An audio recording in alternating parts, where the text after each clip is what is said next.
Welcome back, everyone, to Tell Me More.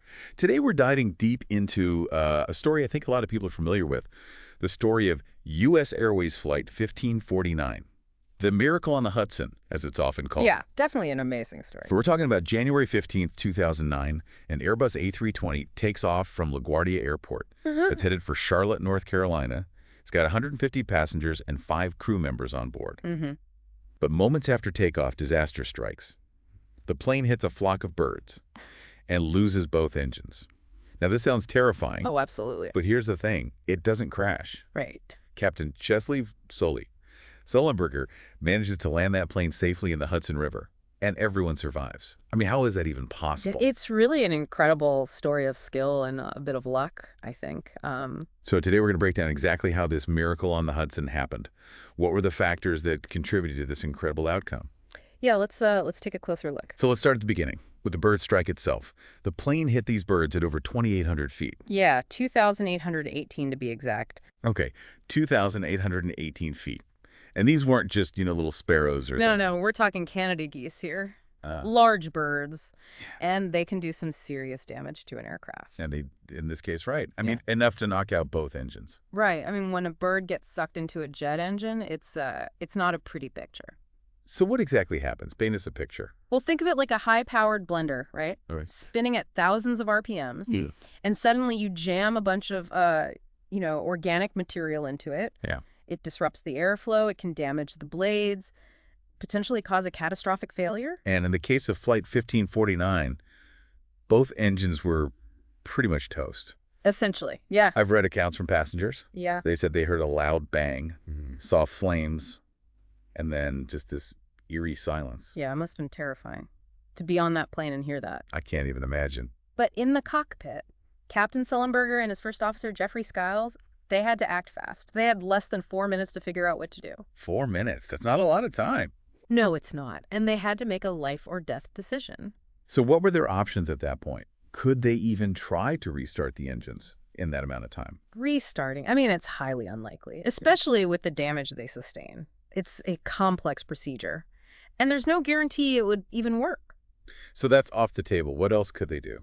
Well, they did consider a couple of things. Okay.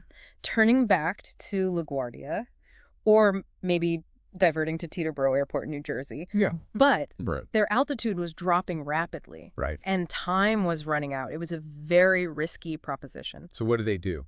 They were communicating with air traffic control, trying to figure out the best course of action. They even got clearance for a runway at Teterboro, Right. but Sullenberger, he wasn't convinced it was feasible. They were already pretty low, right? Yeah. Yeah. They passed just 900 feet above the George Washington Bridge. Think about that. Wow. That is low. So they had to make a decision and make it quickly. So the Hudson River. The Hudson River it was. A pretty daring maneuver, to say the least. I mean, ditching a plane in the middle of a major city like that sounds crazy. It takes incredible skill and precision, Without engines, that plane's basically just a giant glider at that point. Okay. So he's aiming for the river. What happens next? I mean, how do you even land a plane on water? Well, you have to maintain a certain glide speed. Right. You have to hit the water at just the right angle, too steep, and the plane could break apart on impact, too shallow. Yeah. And you risk skipping across the surface. Oh, like a skipping stone. Exactly. And then there's the risk of the plane sinking too quickly. So a lot could go wrong. Yeah, there are a lot of variables at play. So the plane hits the water. What happened then? Passengers describe the impact as a pretty hard landing. Hard landing. And that's got to be an understatement. But the plane remained largely intact, and it began to float. Okay. So they're in the water. The plane is floating. What happens next? Well, the crew immediately starts evacuating passengers, Okay. opening exits, deploying slides, directing people to the wings and the life rafts. There's a but. There was a bit of a snag. Okay. Someone mistakenly opened a rear door, Oh, no. which let water flood into the cabin. Making a stressful situation. Even more stressful. Exactly. It added to the urgency of the evacuation. The crew had to think on their feet, adapt to this new challenge. So now you've got passengers standing on the wings of the plane. Right. Others trying to get down the slides. Some people even jumped into the water. I can only imagine the chaos. The panic. It was definitely a chaotic scene, but amidst that panic, there were also some amazing acts of courage and composure. Passengers were helping each other. Mm-hmm. The crew was working tirelessly to make sure everyone got out safely. Wow. What a story. And how long did it take for help to arrive? They couldn't have been out there in the freezing water for very long. Thankfully, no. The response was very quick. Okay, good. I mean, we're talking minutes. New York waterway ferries were right there. They started pulling people off the wings and out of the rafts. I remember those images on the news. Yeah. They were using those special rescue baskets, right? What were those called? Jason's cradles. Ah, yes, Jason's cradle. Yeah, it's this net-like device lowered from a boat or a helicopter, Yeah. and rescuers can use it to quickly lift multiple people out of the water. Oh, that's fascinating. Yeah, it's a pretty ingenious piece of equipment. So it sounds like a real team effort. Oh, absolutely. The ferry crews, Coast Guard, firefighters, police, divers, everyone played a vital role in that rescue operation. And it was a success. A resounding success. Everyone was off that sinking plane within 25 minutes. 25 minutes. That's incredible. I mean, considering what happened, it's a miracle no one died. Yeah, you're absolutely right. There were injuries. Right. Over 100 people sustained mostly minor injuries. 78 needed to be treated at the hospital, but not a single fatality. Wow. That's just amazing. It really is a testament to the skill of the crew, Mm-hmm. the quick response of those rescue teams, Yeah. and I guess a bit of luck, too. Yeah, you can't discount that. So happy ending. Well, not quite. I mean, the story doesn't end there. Right. The NTSB, the National Transportation Safety Board, Yeah. they launched a full investigation to figure out what happened, why it happened, and what could be done to prevent something like this from happening again. Right, of course. I mean, an incident like this, you've got to investigate it thoroughly. Yeah. So what did they find? So they pulled both engines from the Hudson, Wow. analyzed the flight data recorders, the black boxes, and Yes. pieced together every moment of that flight, from takeoff to ditching. What did they find? Well, their findings confirmed that the bird strike was the primary cause. Okay. The remains they found in the engines, definitely Canada geese. So those birds really did cause both engines to fail. Huh. I guess that rules out pilot error or some mechanical malfunction. Yeah, the engines ingested multiple birds, caused significant damage, led to their failure.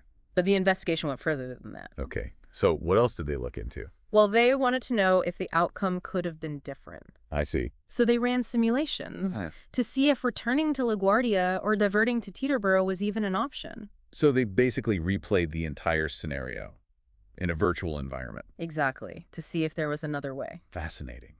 So what did the simulations show? Could Sully have made it back to an airport?